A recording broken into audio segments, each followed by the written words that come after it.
ஒரு easy but டிஃப்ரெண்ட்டான மேரினேஷனோட fish fry பண்ணலாமா? வாங்க.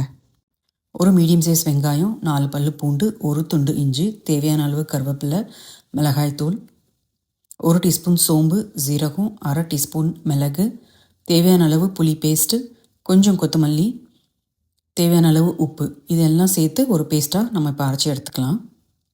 நீங்கள் எந்த ஃபிஷ் வேணாலும் யூஸ் பண்ணிக்கலாம். நான் இன்றைக்கி சால்மன் தான் எடுத்திருக்கேன்.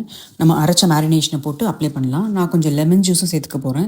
இந்த லெமன் ஜூஸை நீங்கள் மிக்சியில் அரைக்கும் போது கூட சேர்த்து அரைச்சி எடுத்துக்கலாம். மேரினேஷன் கொஞ்சம் தண்ணியாக தான் இருக்கும். ஏன்னா நம்ம ரைஸ் ஃப்ளோரும் சேர்க்கல, கார்ன்ஃப்ளோரும் சேர்க்கல, கூட வெங்காயம் அரைச்சிருக்கோம். நல்லா அப்ளை பண்ணி இதை ஒரு 30 மினிட்ஸ்லேருந்து 1 ஹவர் வரைக்கும் ரெஃப்ரிஜரேட் பண்ணலாம். ஓவர் நைட்டாக இருந்தால் கூட பரவாயில்ல. எப்போ ஃப்ரை பண்ணுறதுக்கு ரெடியோ அப்போ ஸ்கின் சைட் ஃபஸ்ட்டு வச்சு ஃப்ரை பண்ணிவிட்டு குக்கானோடனே திருப்பி போட்டு குக் பண்ணி எடுத்துக்கோங்க. இங்கே சண்டே லஞ்சோட சைட் டிஷ் இந்த ஃபிஷ் ஃப்ரை தான்.